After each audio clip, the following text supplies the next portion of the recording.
This is the Lydian Spin with Lydia Lunch and Tyndall. That's me. I'm here in my massive old school hotel called Wolffinger in Linz, Austria. Well, it's pronounced Wolffinger, but yes. Wolffinger. And I was saying earlier, Linz being not technically the home of Hitler, but he grew up in the suburbs of Linz. So yes. Unfortunately, most of his affectations have been erased. Well, I had a good time in Linz last time I was there. That was the what's the Electronica Fest? What's the festival there? Ars Electronica. Yeah, Ars Electronica. That's right. I've been there a few times. I'm sure you have. I'd like to go back. Well, let's just head right into some stories. Turns out, the latest study with the brain, boredom is good for you, and so what happens is when you're stuck in an airplane or just in a situation you're bored, which people rarely experience anymore, your brain just starts going into this kind of solution filtering process, and it's like a compensation where imagination takes over, and then it starts pushes you into self-reflection, and it basically there's like these suburbs outside of like the certain parts of the brain that are basically like these processing centers, and it brings you into this kind of emotional and sensory processing zone. So, wait. First of all, I want to question what boredom is, because someone like you or I, we rarely experience boredom. Well, so yes, of course, this is a subjective term. These during a moment of stagnation, a bad movie, an airplane, you just don't want to be around. Which we do. We do have a lot of that. We have a lot of waiting at airports, basically flying, trains, cars, blah blah, waiting for the sound check. What I'm getting at is boredom trains your brain not to be bored. And so if you have constant stimulation, you never develop that part of the brain, which is actually and by the way, that reminds me of someone we once knew, how true that is. And I think I'll take the term stagnation, which then creates the brain, so-called boredom, to go into alternative states of reflection. Yes, and so what it also does is boredom. When your brain, this filter kicks in during a bored thing, it's associated with negative emotions and past experiences on negative emotions, which you've trained your brain to process, which basically stimulates you to seek alternative stimulations, thoughts, and activities. I love it. Right. It makes sense. It makes sense.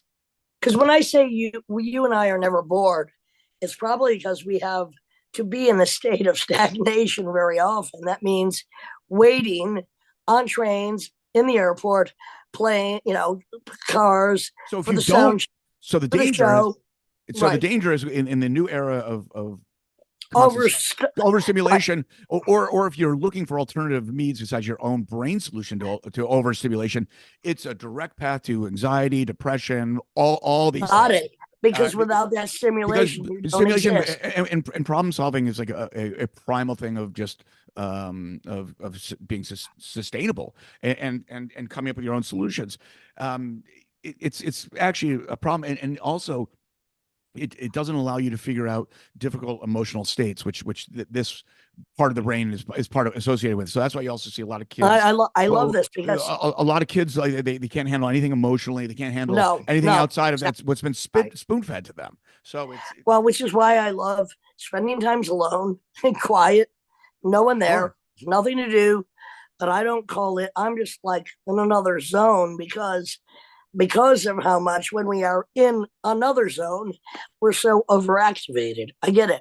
Well, I mean, you talk about your childhood and just like, I'm ready for something. So probably a big part of your brain was developed during these points in your life that you came up with your own solutions. Yeah, exactly.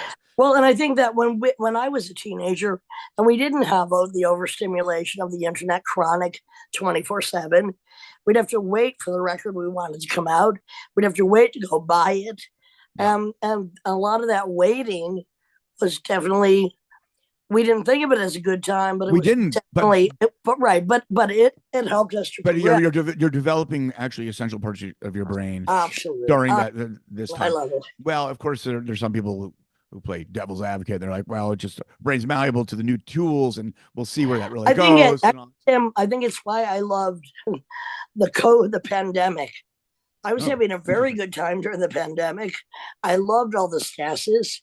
I didn't feel I was stagnating, but the downtime of it, actually, we were still creating. I loved it. I actually loved the pandemic. But then again, that's just me. all right. In other news, Dan, Thank you. Dan Williams, the drummer of the Christian metalcore and The Devil Wears Prada, which I've never heard Oh of. God. Well, he and his agent Dave Shapiro were flying some double engine plane. I guess he's made all his money and he has an airplane. He was, but near San Diego, and then he wrote right before he went down because it crashed. Here we go, like GOO exclamation marks. So it's not clear if he was just excited because he was, grabbing the tiller there, or he went on a suicide crash. So Well, they're it's strange that you mentioned yes. this event because I just played in the car today. I had Sebastian Crep out, put on for Mark Hurtado to hear Blood Rock DOA.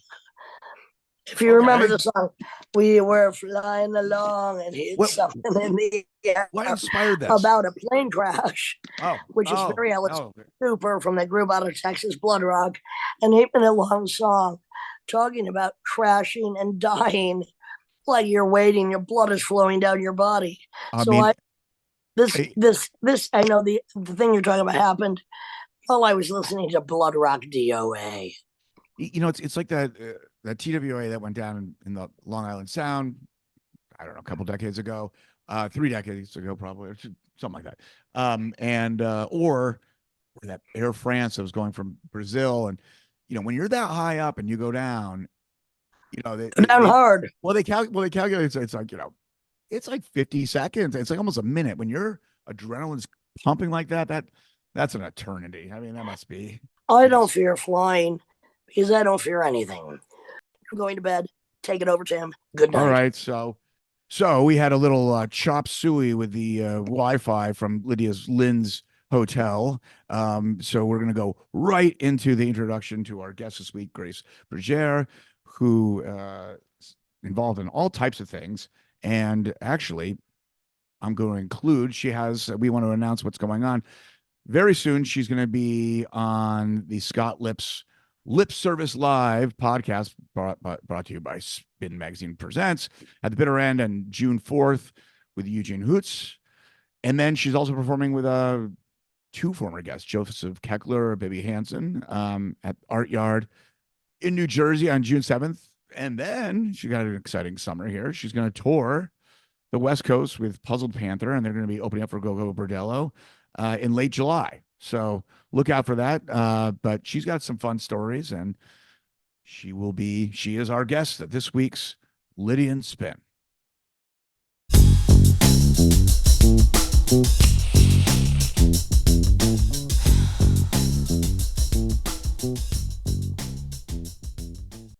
This is a Lydian Spin with Lydia Lunch in Bratislava, Tim Dahl in Brooklyn, and Grace Bergere. Where are you, honey bunny? In the East Village. And here we are in 3 separate locations coming together to do what we do best. Talk about each other and ourselves. Grace, we just did a show together recently, and that was our first coming together with the Art Gray Noise Quintet, my favorite New York band, and I was quite thrilled with that event. Tim was there, he saw it. Yeah, they're one of my favorite bands too, and now I get to play in them. You get to play with them, exactly. How did that come about? Well, I first saw the Art Gray Noise Quintet kind of by accident. My friend invited me to go see them, and he was like, come to the show with me, and usually that leads to me being quite disappointed. And I understand exactly what you mean. And I walked in there, and they were all like standing in different areas of the room, like looking really scary and creepy. And I was like, who are these amazing people? And then I came back in like 20 minutes later when they were playing, and it was like I got hit by a truck. And I was like, this is the best band I've ever seen. Whoa. Yeah. Well, I don't know what it is exactly about you, Grace, but I as a professional creep, find something kind of deliciously creepy about you too. Oh, me? Oh, Whoa. wow. Thank you so much. I'm honored. Thank Only you. a real creep would consider it a compliment.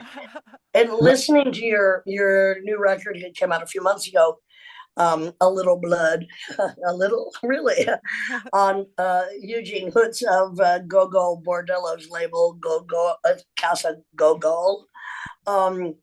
It's very interesting to me because in some of the reviews I read, and it's so true, you have an essence, it might be your lack of age, that is more reminiscent of a much earlier New York than it is of what shit has happened in so many years since. And I just wonder how that even developed in you. Wow, thank you so much. And again, I really take that as a huge compliment. Well, both of my parents are musicians, and they're both jazz musicians. Um, and so What kind of jazz? Wait, what kind of jazz? standards, like not so much free stuff. Like my Tim can dad's, play standards too. yeah. I can play. Yes, I can. Doesn't Um, brag about it, but it's been done. Nice. I have an appreciation for all jazz in various size doses. Even Weather Channel smooth jazz. No, not none of that. Thank you. But you grew up in did you grow up in Manhattan? Yeah, so I grew up in West Beth, the artist community building in the West Village. Okay, I yeah. was very, very lucky to be surrounded by really serious artists and musicians who are much older than me, you know. But it never really occurred to me to look elsewhere for like, you know, everything young was boring to me. Like I just didn't relate to it at all. Well, it's the oldness of your own soul, honey. Oh, thank you. I guess, but no, because you do inhabit this essence that does harken back to something else. And it's not just because I saw a picture of you and Bibbe Hansen, one of my dear friends. And then not only in you doing All Tomorrow's Party, which is a great version, by the way, with Thurston Moore. It's really beautiful. And Oh, thank you you. cover the deadpan without it being boring or depressing. I was trying to find the right compliments because what you do is kind of downbeat, but I don't mean it's depressing. It's dark, but it's not depressing. It's moody, but it's not morose. That's the best I can do. Thank you. You're welcome. Thank you. It just I think because for me it really isn't a put on. It's just so you know I speak the way I sing. So Well, and what's beautiful is what I can't stand is hyper excitable crap that yeah. just poses with so much false enthusiasm. I would rather, of course, be more on the negative side myself. I Yeah. really appreciate when somebody inhabits a certain essence, which is from a period kind of gone by and which has a trajectory even beyond. I mean, if, just because you covered All Tomorrow's Parties, I mean, we can go back to blues or real blues singers like Billie Holiday. Not that either of us, we can still inhabit what is the essence of their trauma, tragedy, pain, and put it into something that is dark but still delicious. Yeah, I always find you know people ask why I don't write happy songs and Oh, please. I know it's the worst. I don't know why so many people ask me that, but I'm just not inspired to. It's just it doesn't inspire me to create. It's not that I'm never happy. I just don't feel like writing when I'm It's happy. not our fucking job to do that. Yeah. I'm one of the happiest people I know, but you're not going to find that in my performances because you know what? Too much of that other shit exists. Yeah. Are there any happy songs that you like? Oh yeah. I like all kinds of things. Sure. Let me try and think of one though. My favorite Sylvester song, Tim, which is You Make Me Feel. Thank You. That's a happy song. Oh yeah, that is a happy That's song. I love choice. that. I hate disco, but I love that song.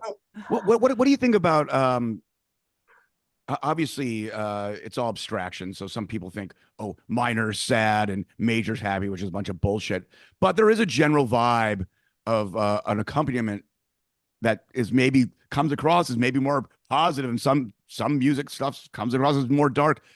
What do you think of very enthusiastic music with really dark lyrics? I mean, I think like a melding of things is always like the most interesting. Yeah, yeah, totally. So, I'm trying to think of a good example of Well, that. I just saw Grace, Napalm. I can't think of one either, but Yeah. I also think something that's specifically in its own vibe is very interesting. Well, yeah, I just saw Napalm Death last week, and their music's very aggressive, but it is about the lyrics are about unity and fairness, Hmm. and yeah, about like good things, even though it's very aggressive because Right. it's basically like a pep rally. Like we can't be pushed around by all this shit, and Well, it's it's interesting when I do positive speaking. It comes out in such an aggressive way that people just consider it negative because there's so few women that are that aggressive. But the point is this: whoever is truest to themselves in whatever format that inhabits is what makes something unique, interesting, and good. Hmm. High grace. Thank you. Yeah, I remember you were speaking at one of your shows recently, and yeah, it was completely it felt very aggressive, but I was crying because it was so powerful. So, What show was that? it was at TVI. It was One I of my think it was with salons. Joseph. Oh Yeah, yeah, yeah, yeah. And with Joseph Keckler, one of yeah, our great loves of this podcast and live. I absolutely. think he's the one that first mentioned you to me. Mm. Yeah. I I first mean, saw him with you, and then yeah, so that's why it's the Lydian spin. That's why there's this connective tissue. We find each other, those that need to know who we are. When did you first pick up the guitar, and was that your first instrument? yeah, so I think that my first instrument was the piano, but I wasn't ever very good at it. So I was taking piano lessons, and my teacher wanted me to learn how to read, but I found it really difficult to read because I was playing mostly by ear. And yeah, I think I just wanted to show off more than I wanted to learn. Now I wish I could read, but and then so I started playing the piano. So there's this long story. When I was 11, I fell down the smokestack of my building. whoa. I Um, saw something about that, but I couldn't get to the article, and I was like, please do tell what happened. yeah, so I was on the roof of Westbeth, the artist housing building, which used to be Bell Labs. So it's like this big crazy building with huge ceilings, and With insane music research history. But that's a whole other we I can talk don't about it know later. about that. Oh Yeah. yes. Okay. But yep. Um, and I was on the roof with my cousin, and I was sort of like a show-offy young child, and I had never done this before, and I don't really know what possessed me, but I saw a ladder, and I thought it was to a tower, and I thought it would be really fun to climb the ladder and look out over the Hudson River at night. And so I climbed the ladder, and I put my hand out on what I thought was asphalt, but it was just darkness, and it was so dark that it was like moving, and it had a texture. And I put my hand out, and I put all my weight forward, and I just fell in head first. And Wow. Like into a K hole. that's one of I'm actually unfamiliar with that one, but I mean, I've never been there. I've always tried to go, but it doesn't work with me. But I've that never made seems it to me either. like it would be like a architectural K hole. Possibly. How the fuck did How they get far you did out? you fall? Yeah, what's going on here? So I fell 180 feet. What the you're I mean, alive? may I I know. applaud you that you're alive, you stubborn thing. Well, So how did what allowed you to live? Was there did something must have Wait, first, what broke in your okay, body? so I broke my back in 8 places, and I dislocated my hip, and my organs were all cracked and leaking. And somebody asked you why you don't write happy songs. Right. Totally. Yeah. We'll Now, talk why don't about you our write pain. happy songs? We'll talk about our combined pain in depth another time, but that is heinously tragic. How Thank long you. was the recovery for that at 12? Well, I was 11, and then yeah, I was about to be 12. So I was in the hospital for 3 months. And they didn't do any surgery on my back. They were thinking about putting metal rods in my back, and I'm so glad that they didn't yeah, because it would have, fusion. yeah. And they said it'll make it so she's not in so much pain later in life, but she won't be able to bend over. And my parents were like, absolutely not. And I'm so glad that they. Wow. I have a million questions. Something must have kind of stopped the fall a little bit. I mean, it was a full on 100 and something feet straight, or you're kind of bouncing off of walls, or what was that? Do you remember it like going down? I do. Sorry, I keep interrupting you. No, No. please Yeah. jump right in. Yeah, so I do remember. I remember when I put my hand out, and I really didn't know what was going on yet. I didn't know what was happening until after it happened, and I put my hand out, and I remember feeling almost cradled, but looking back on it, I think it was the air pressure, because I was falling like almost immediately, and I didn't realize that I was falling, and I think that combined with also, so it was a very wide shaft. Shaft. So yeah, so I wasn't touching anything. I was falling. I was like free falling Free the whole falling. time. Free Yeah, falling human elevator. yeah, a dumbbell or a dumbwaiter. Yeah, and so I had scraped all the skin off of my back, but I don't remember hitting the side. So I think that happened when I hit the ground. So I did a full rotation. I fell in head first, and my feet carried over my shoulders, and then I landed like feet, ass, head. So if I had landed on my feet, I'd be dead. If I had landed on my head, I'd be dead. So I basically landed the only possible way not to be dead. And when I hit the ground, so there was a big pile of ashes of old soot. They had not cleaned it in like 25 years or something. Fortunately. And I was unable to eat Oreos for years afterwards because the consistency was like almost exactly the same as the soot at the bottom. How did somebody find you? So you're now in the bottom of this shaft, Yeah. 180 feet down, 11, almost 12. When somebody was up there on the roof with you and saw you go into the rabbit hole of hell. Yeah, so my cousin Lily was visiting from California, and she was probably, a factor in why I was showing off. She was older than me, and I thought she was really cool, so I wanted to show off how cool I was.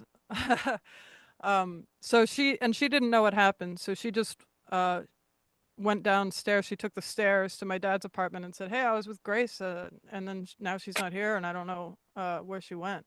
And my dad climbed the stairs and she pointed at the thing and he knew exactly what it was, and he assumed I was dead and climbed the ladder and was like shining his flashlight down at me. And at that point I was conscious the whole time. I think I lost consciousness for maybe like 5 seconds or something. But I remember that time too. And he said, "How are you? Like, are you okay?" And I said, "I think I broke my leg." Um, Yeah. I think I broke everything, Dad. Yeah, I really couldn't tell though. How did they get you out? So they had cemented it shut at the bottom. So it was Sure. like a cement box. And so but at the bottom I saw okay, my lungs were completely deflated, or one of them was working halfway and the other one was completely deflated. And I had to like physically remove the stuff from my lungs, and I was having a really hard time breathing because of all the soot, and also my lungs were deflated. And I saw that there was this little crack in the wall, and I could see the light from the basement. And I didn't really know where I was, but I figured that I had fallen. And I started breaking the cement with my arm because I was Wow. completely numb, so like I couldn't feel anything. And I was like breathing against this crack in the cement, and like putting my hands through and like waving and screaming as much as I could. And then the firemen came and they said, "Get away from the cement." So I backed into a farther corner of the It's amazing you could move at all. yeah, no, it's the whole thing is insane. Grace, I have to ask this. Have you ever thought that this situation that you're hideously in could be reminiscent of a past life when they would lock us witches in towers and cement us up? I just had that vision Wow. that this could have been something you did already experience, actually. Wow. Horribly so. I We're mean, going to have a psychic session I would when love we're back that. in New York next week, Yeah. because this could be something horribly reminiscent. If not, we'll go into that. I just had a vision of this happening before. Well, I definitely think I'm a witch, and that's something that You're I'm here. serious about, and is a pretty recent development for me. But I mean, it's totally possible, and I do think that it happened to me as part of my development into who I am now, and I think Can I it did ask you make me what? powerful. Can I ask you what your heritage is? I mean, like ethnic. Yeah. So I'm mostly German and French, and then I'm a quarter Italian. I'm Sicilian and German, and let's face it, they've burned us at the stake, they've pillared us, and they've locked us in towers. We're going to talk more about this offline later when I get to New York, because that's tragic. So 3 months in the hospital, agony absolute for the whole time, I'm sure. Well, they gave me that button, you know. I'm glad that worked for you. Yeah, no, it definitely did. I think my little 12-year-old frame, that was just completely maxed out the whole time. But yeah, so I was on my back, and finally I was locked in a position where the guitar really made sense to learn. So On your back. Okay, all right. that's when I learned the guitar. Hence one of your videos where you're, I think, in sand on your back. Oh yeah. What song is that? That's for Come and Go. And that's off your album, A Little Blood. Yeah. But so not only did you, excuse me, Tim. yeah, It makes total sense to me. I understand. yeah. Oh, I'm So so glad not only did you survive, which is a miracle, you're not a paraplegic, Yeah. and you can play an instrument. So And I it's carry my amp in heels also. I'm amazing. I mean, we had Jonathan Tubin on here, and he had a life-changing Oh yeah, I heard about experience as that. well. Our drive into his bed in a motel. Yeah, waking up with a car on top of you. Crazy. We have a So lot. We have a lot of friends in complete absolute agony on this show and elsewhere, and but this is one of the most extreme things I've ever heard besides Jonathan Tubin. I'm on tour with Mark Hurtado, whose whole body is in agony. I have chronic back, but does your back still hurt? Oh yeah. I'm in daily agony. I can't wait to get together with you. Yeah. We'll have somebody else carry our drinks from the kitchen. Thank you. you both of you have back pain, yet both of you wear heels. I'm very impressed. I have one magical pair of heels that I doesn't. wear Okay. I don't wear I them go. as high as I used to, but I can't not wear them because I feel worse if I don't. I mean, physically worse. Oh, Yeah. okay. Well, So- I just feel emotionally worse. I love my heels. But they're like platform boot heels, so it's like a lot of it's just like an illusion. Well, you're the dark side of glam. Thank you. I keep saying thank you. I'm not sure you mean to be complimenting me, but I'm taking all of these. Well, things. I mean, I'm just calling You're it like- as yes. I mean, glam Well, was one of my biggest inspirations. Lydia likes it when someone can take a compliment. Sometimes people can't even take a compliment, and You know what? I don't need them because I love myself so much, but I also love other people. I love to give compliments. Well, so You you wouldn't be were. here if we didn't think you were deserving of compliments. Did you form bands in high school, or did you just kind of just accompany Yeah, yourself? go back to on your back with the guitar.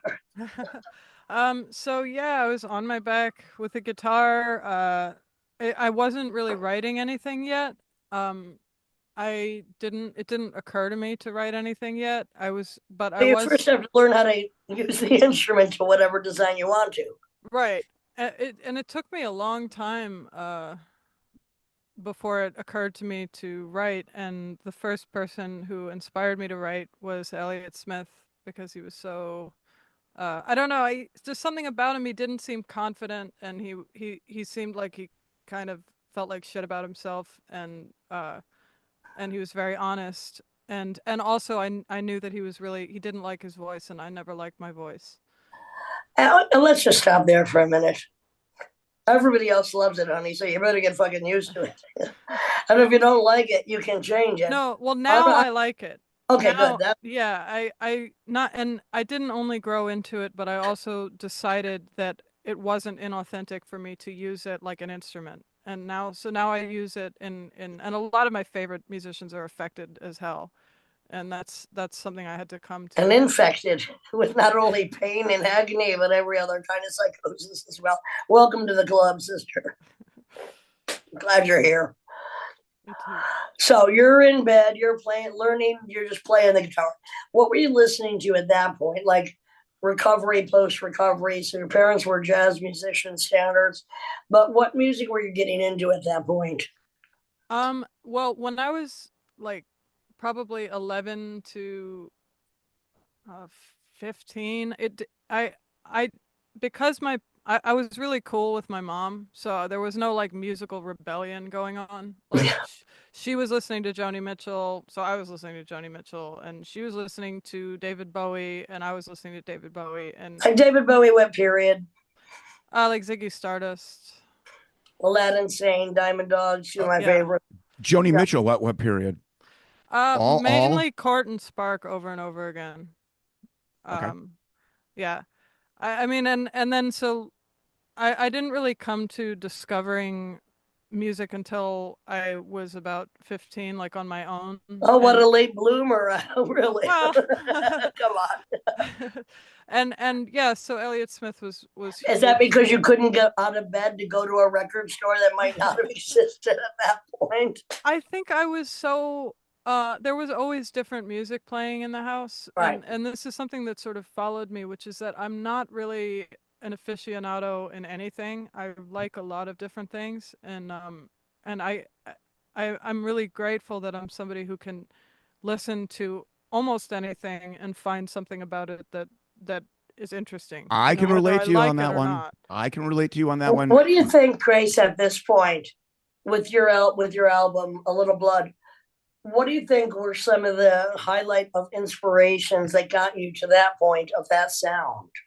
Well, Oops. so there are a few different sounds on that record because it took kind of a long time to make. I started recording that record, I think I was like 22. So when I first started recording, I very much learned what I wanted my sound to be like during the recording of this album. I always say like I didn't go to college, but this album was like college, you know. Perfect. Yeah. Um, so I was very much discovering what I wanted to sound like, and my favorite tracks on the album are A Little Blood, La Strada, and Billy. And those three songs are the last three songs that we did, and those are, I think, are the most they most represent the direction that I'd like to be going in. And though I must say, so we were done with the album and we had different versions of A Little Blood and La Strada, and I kept listening to them and I just really wasn't happy with them. And if I could have gone back and redone like the whole thing, I would have also. But Well, that's I'm why you will make another album. exactly. But so actually Ryan Skeleton Boy was like Of huge. Art Gray Noise. We love him. Yeah, totally huge. He introduced me to a lot of stuff that I'd never heard, including the Art Gray Noise Quintet. And he sort of I realized that thoughtful singer songwriter could go in a much darker direction that made a lot more sense for my lyrical content and how I feel. And so those last three songs, actually I went in and redid those two, and I was really, and people ask me who played bass on A Little Blood, and I say it was me, but I was doing my best Ryan impersonation. The best two-string bass player the world has produced. How he Yeah. does it, we He's don't great. even know. No, we love it. So, okay, how did you get involved with Eugene with Gogol Bordello? Eugene is great. We love him too. How did that collaboration of his label and you come together? And also, you playing, you performing, opening for them or dual bills. Yeah, so I'm not sure exactly who passed my album to him. And actually I believe that Victoria, who's in Puzzled Panther with Eugene, heard it first. So, wait, you had already recorded the album, but you didn't have a label for it. Is that it? Exactly. Yeah, it was done. I believe it wasn't mastered yet, but it was completely done, and we were going to put it out, and it was just sort of divine timing that he happened to come along at that moment. And yeah, someone showed him my music, and I the first time I saw Gogol Bordello, I was underage, and I like snuck into the theater. So and Eugene's a legend, and I've seen him around forever. So I And a really remember, good guy, a really positive message, and just, a force of nature, really. yeah, yeah, it feels like a lot of his endeavors are actually selfless, and that's pretty Yeah, rare. Hmm. love him. Yeah, I totally love him. And so I found myself at Mogador with him, and it was completely At the surreal. Cafe Mogador. Yeah, Cafe Mogador. Is it still going? Oh yeah, Used to go there a lot. Yeah, all right, got it. Did you good have a place. falafel? I just have to ask. No, I think I had a sabik sandwich. Sure was delicious. It was delicious. Oh, sure was delicious. Well, that's wonderful. I mean, I think that's a really good placement for you, even though your music is extremely different, has no relation to Gogol Bordello, which is very like, kind of party positive politics. And yours is, again, this delightful downbeat rendition of just your own human experience, your essence. Wow, thank you. So Well, when was I the guess first thank yourself, time? honey. How about thanking yourself? You Yes. did it. Are you looking forward to your next album now? Am I? Yeah, Oh yeah, I bet. I think those songs so most of the songs on that album are songs that I wrote when I was a young teenager, or they actually they span from the first song I ever wrote, which is Fall. It is about, obviously, when I fell. But also, like, I'm not even sure what it was That's a great about because I name was. for an album. When I Fell. Oh yeah, That's a pretty cool name. I'm gonna think about that one. yeah, it'll be a concept album. Sure. Prague. You go Prague. Oh yeah, yeah, that'll be my Prague era. I think more forensic, like how my bones healed. Trust me, it hurts. Yeah, trust me, it hurts. I People, like that as an album, actually. I mean, I'm kind of a pain snob, and I'm like, I don't want people to be in pain. Most of my friends are in emotional or mental pain. I'd rather be in the physical pain, but nobody who isn't in it doesn't know what it's like and how all Mm, consuming it can fucking be. And to fight against it, which is another reason we perform and record and create, is because that is the space where the pain tends to relinquish. yeah, definitely. And again, that's sort of like, when people ask, why don't you write happy stuff? It's because it's a purging of what's I am Not unable our to fucking hold. job. Yeah. It's not our job. Yeah, and I don't want to expel my A joy. happy I want to song? hold Right. on to that shit. Sure. Please. Don't be ridiculous. Yeah. Come on. All I can sing every day in my mind's eye is I'm just waiting around to die, and I'm not even. And that's Town Van Zandt, and I love that song. I I'm love Tom waiting around. Vincent. I was gonna talk about him also as another How did I know? discovery. Witch? From Yeah. one witch to another, I just pulled it out of your head. But we're not waiting around to die. And we're not waiting around to live because we're doing it and we're living it. And that's it. And that's what it is. That's what we do. Tonight, for the first time, I'm on tour with Mark Hurtado doing my tribute to the group Suicide. I felt like I came out of the ring and my stomach was so tight. What? It was so like hard from, I guess, emoting. I'm like, Hurtado, feel this. I don't even have a six pack, but it feels like I do because he's in such chronic pain. I'm like, feel that belly. Well, yeah, that's so funny that you say that because I actually have a six pack. No, but it's because I can't wait. I can't wait to talk to you more in person. But no, it's the tension. I'm just like, oh, like all the time, and it is also, the pain. It's like it all manifests in the front of my body, and Yeah, people don't talk about that. And of course, the nerves they wrap around. Like you'll have some spinal pain, but you could feel it in your abdomen. Well, Tim Dahl was spared one time when I was in so much agony from the back to the front that I vomited water. But then on stage, I swore I was going to puke noodles on his head, but there was a toilet and a shower right off the stage, did it, came back, had to do it again. Whoa. From Pain. Well, From because Pain. some of those as we know, From some of the Pain. backstages. Yes, yes, Wow. it's true. And I went backstage, and some of the, as you know, some of the backstages have showers, and so Showers, toilet. unlike a clump of hair in the drain, it was a clump of noodles. Oh my God.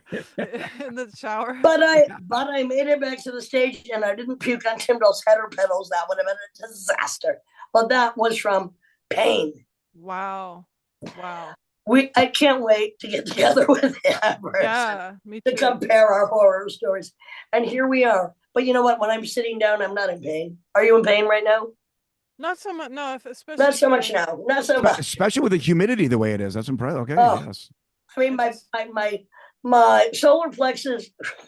I don't know why. All I'm doing is howling like Helen Vega. I guess I swallowed his ghost tonight because he's trying to punch his way out of my belly. Oh my God. Man. Fun. I love it. Where are you right now? I'm in Bratislava. Slovakia. Where is that? Oh, Slovakia. It was just only Tomorrow I'll be in 45 Linz, minutes from Austria. Vienna. I was already in Vienna. I'll be in Linz, Austria, and then I'll be a few other places, and I'll end in Warsaw, and I'll be back in New York Monday. Wow. For 10 days. And we will have a witch's coven. I can't wait. Amazing. Go ahead, Tim. Take it over. I'm gonna have all right, go for it. So when was the first time you were asked to sit in with Art Great Noise? Yeah. How'd that come about, that show that we did together? Oh yeah. So the first time I forget, I think I was already in the air, like I was filling in for Andrea, their previous guitar player, Andrea Sico, who is, I think he's definitely he also really inspired my sound. So basically me learning to play for Art Gray changed my guitar playing for sure. Sure. Oh. Because before that I was very much acoustic and finger picking. I'm really good at finger picking. That's like my thing that I do. Fun. And everything else came after. Especially, Andrea does all these like jazz chords and shit, I thought it was so seamless, your inclusion with the Art Great Noise. I thought it was so seamless. I'm like, what have you been here for the past 10 years? Where'd this band come from? Well, thank you. But I think a lot of it is my very convincing Andrea impersonation. So you've never done? How often do you do finger picking on the electric? On the electric, I do it sometimes, but I do think it's interesting that I came to the electric second. Like, I coming, I think, from a folky jazzy. Well, I mean, we know it's not really folky. We know it's singer-songwriter. I know right. Because folky is not really what you are. No, thank you. I mean, I wish there was the right word for it. Well, I have different definitions of that. I mean, there's a commodified genre folk, right? And then there's actually folk music, real folk music, like folk art. Hazel Dickens. How about a little bit of bluegrass? Or I also love like English folk music and sure. all that. And I think if when I listen to English folk music and then I listen to American folk music and I'm listening for that kind of thing, like there is a huge carry. I consider early rap a form of folk music, actually. I mean, this is like, where did this come from? Kind storytelling, yeah. And I think like the technical definition of folk music is just that it tells a story. Yep.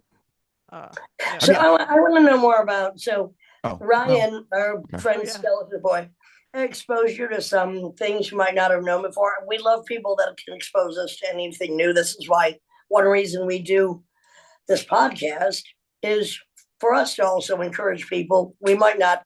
I mean, we only met a very short time ago. Yeah. And we always love to have new people and learn new things and hear about new music and all of this.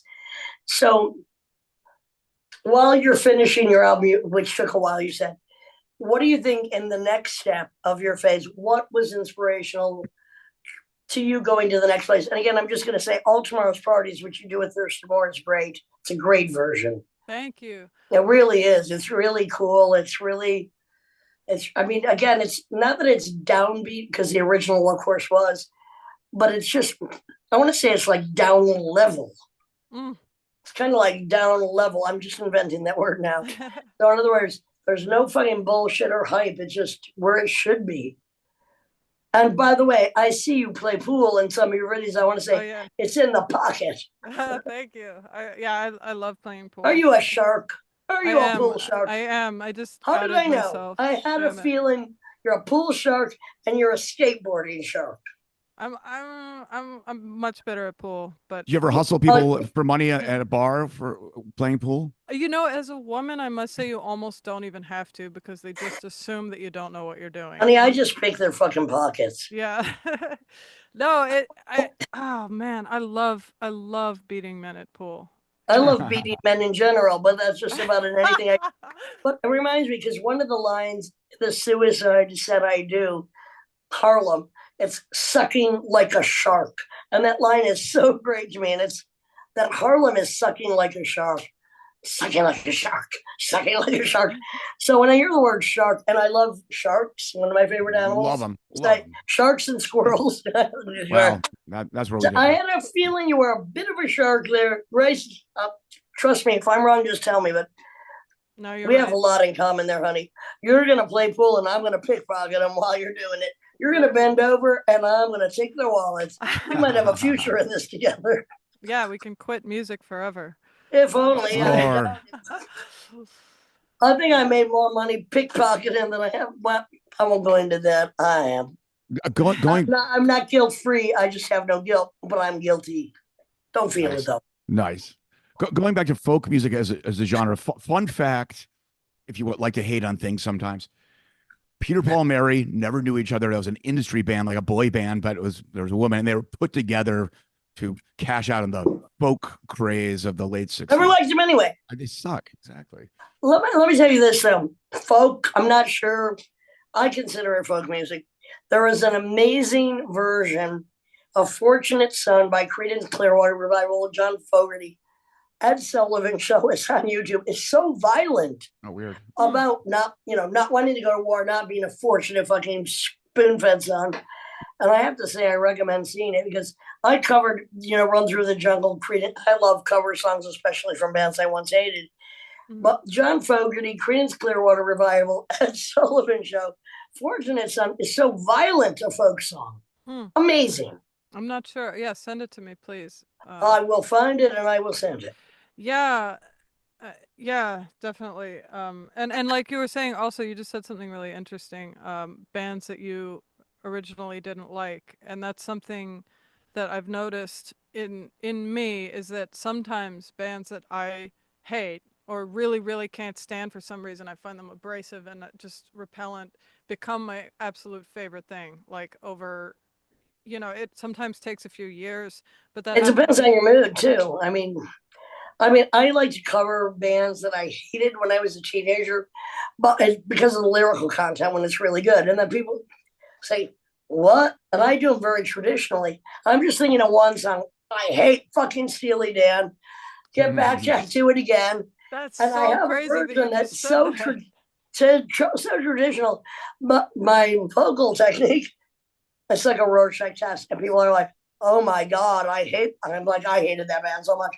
Okay, so Steely Dan is one of those bands for me. So you like them now? I Grace, can't fucking get enough of them Grace, now. are you I'm sorry. Whoa. It's not that. Grace, No, I am. because listen, I don't like anything about the way they sound. Like, I don't like anything about the way that they sound. I'm literally just listening to the songs, like, and almost not even hearing them. I'm just hearing the songs. Well, honey, wait till you hear my version of Get Back, Jack, Do It Again. It's so sexy, and I use it as a Rorschach test because people are like, what? And I'm like, I'm doing it very traditional. Only you now hear the lyrics, which are all about gambling and are great. Yeah. Better than fucking Steely Dan. That's not a stretch. Well, it's sort of like, it's like science, it's like, okay, like here's this thing, this element of this thing that they did really well, and like we were talking about before, it's like I can hold two things in my mind, which is one, the sound of this is really upsets me and I really don't like it. And then there are certain things about the structure of the songs or like the parts that they decided, to I mean, it's together. the lyrics. Yeah. The, Yeah. the Yeah. lyrics Well, are Charlie really Freak. great. Do you know that song? Charlie But Freak? The song Charlie Freak on Pretzel Logic. trust me, I do not. I only know Get Back, Jack Okay, Judy. no, but this song, it says, All right, we're gonna check as it. he sighed, his body died in 15 ways. Like, what the I'm gonna fuck? check That's it. fucking beautiful. Tell me the name of the song again. Charlie Freak. It's We're about a gonna. homeless guy whose I. one possession is a ring that he sells for drugs, and then he All dies. right, I'm gonna have to tie you on this one because this is a very unexpected song. I I'm really love. sorry. No. I really love. Who would imagine? Live on likes his money. Elton John, leave on. The New York Times says God is dead and the war's begun. A top 40 song talking about that. About a guy who blows up balloons all day. Yeah, and Like what we're talking about. The well, only also, other song I will admit to liking, Leave On. I don't know that song, but Please I check. Yes, you do. Yes, you I do. think the mark of someone who's truly paying attention is the ability to look. I know it's not fucking cool to like Steely Dan. I don't give a shit. I It's know it's like not cool to like Elton John. I mean, it's like, but I, as someone who would like to make art, it's like for me to close my eyes to something because it's Let me say not. that Tim is the master of loving bad music. Well, As well as really good music. As well, well as really good music. Oh no. no, Tim but it's no, knows. but it's the Tim will relationship. irritate me with bad music until he sees the look in my eye. But he I think also knows all music. there's so many angles to approach this from, and also knowing what you don't like is actually, and knowing it well is better in many ways, more important than knowing what you like, because there's just such a surplus, and it's just you're bombarded by all that stuff. But I definitely have a fascination with um crappy music that geniuses or teams of scientists come together to make, and Totally. it's like what the hell is going on here? But I like have a you fascination with Grace. scientists who make great genes, not scientists who make great pop music. Uh, Sell $2 well, million. Grace, Just I 10 can people, agree there. million. I can find things.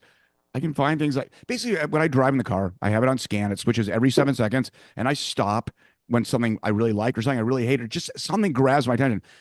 Uh, all that's throw. There's so much stuff that I didn't. Even, that's that because it's just so Tim, we're dividing pedestrian here and by bland. this. I love early Rod Stewart faces.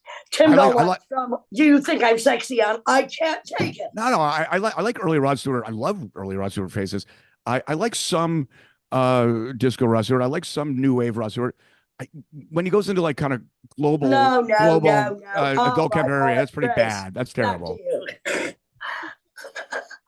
I can't wait to have a jukebox play between us. Maybe with Joseph Keckler at my Oh house yeah. coming very soon. That's all we do is play songs, laugh, sing, eat. Any dietary favorites? I am no longer a vegetarian, so Very good. I wrote a cookbook and I am a master chef. We're going to have, I saw a great t shirt last night in wherever I was, and it said, eat, food, fuck, cook. I'm like, oh, you're a genius. No, we don't have to eat you. We don't have to abide by all three, but four. I mean, we are going to have a session soon. I cannot wait. Tim Doll, any last words? Let me know. Well, one last question. How did you develop your pick technique with electric guitar? Like, if you're just mostly a finger picker, like, you just kind of practice, or Can you just start say strumming? finger picker one more time, Tim? Why? Finger picker. Say please, one more time. Say it. Finger picker? I don't know. No, a little more sexy. I don't know. Why don't you say how did you develop your finger picking technique? Yeah. so When I say it, go ahead. Grace, may I ask you, how did you develop your finger picking technique? No. Well, no. Actually, the other question, actual just picking technique on electric guitar is actually what I'm asking. So I ended up in a lot of punk bands, Yeah. like as a late teenager, like I don't know, 19. It happens. Yeah.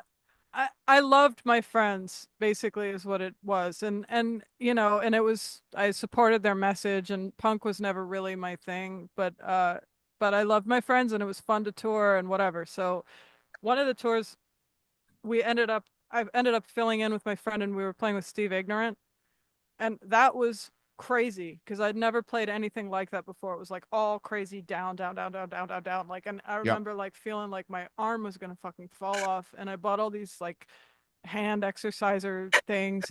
So it's like, but all of these things came together. Like, and now I do this sort of like hybrid thing where I pick with these two fingers, my pointer and thumb, and then I use my other fingers to finger pick on the guitar. So yeah, I have my picking style is kind of all over the place. Grace, you're giving me a chubby. Oh, wonderful. Just saying Whoa. that made me a little Whoa. bit stiff. Cool. I can help it. It's just what happens sometimes. When I'm around other witches and talking about finger picking and all this, When you I play, am again complimented. yes. Very When do you well. play? When do you play next? When's your next gig? When is my next gig? Well, actually, okay, so I can't announce it yet, but I just got great. I'm not going to either, but I'm going to be playing a pretty big show in late July and Fantastic. Fun. yeah, so I can't, but yes. But right now, the album is fairly new. The videos are great. All Tomorrow's Party with Thurston Moore. A Little Blood is the LP. Eugene Hutz, thank you very much for releasing that. And you're playing and opening with a lot of people. And we got business to take care of, you and me, sister. I cannot wait. And I just want to reiterate that I have like 2 more albums full of stuff that I think is like way better than my last album. And I'm just They're friggin' coming out, don't worry. psyched to be doing that. So hopefully that'll That's be grand. You know what? We carry on because we carry on, because that's all we can do, because it's what we do. Yeah. And that's what we do here at the Lydia and Spin. Thank you, Grace. And I will be in touch with you when I'm back in New York next week. I can't wait. Amazing.